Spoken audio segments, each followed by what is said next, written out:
أعوذ بالله من الشيطان الرجيم بسم الله الرحمن الرحيم اللهم عجل لوليك الفرج हज़रत अमीरुल मोमिनीन अली इब्न अबी तालिब अलैहिस्सलातु वस्सलाम નહજુલ બલાગાની અંદર હિકમત નંબર 138માં ઇરશાદ ફરમાવે છે કે જેને વળતર અને બદલાનું યકીન હોય છે તે વિશાળ દિલથી સખાવત કરે છે.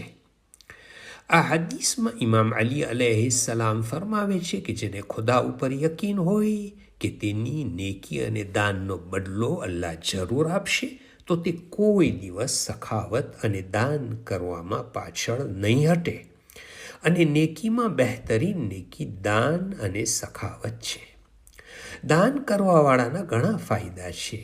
દાન કરનારની ઇજ્જત અલ્લાહ અને લોકોમાં વધારે હોય છે.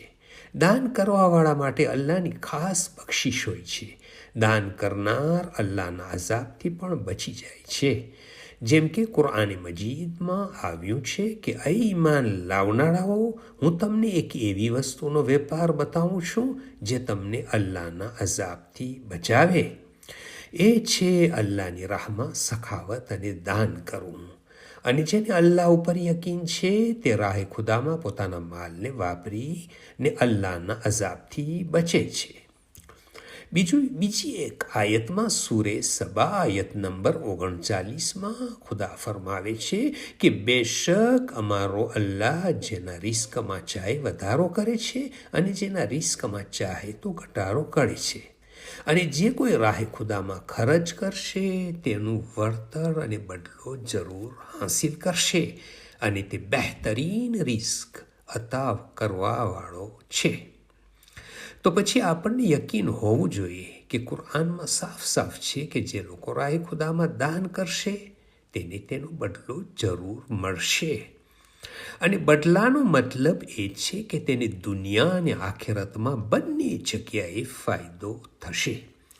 બીજી એક ખાસ વસ્તુનું ધ્યાન રાખવું જોઈએ કે જે દાન અને સખાવતની રૂહ સમાન છે કે દાન અને સખાવત ફકત અને ફકત અલ્લાહની ખુશી માટે કરવું જોઈએ. એ રીતે હોય કે બીજા કોઈને ખબર પણ ન પડે.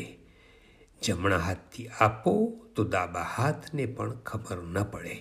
જો આવી રીતે મદદ કરવામાં આવી હશે તો ચોક્કસ અલ્લાહને ત્યાં તેનો બદલો વધારે સારો અને બેહિસાબ મળશે.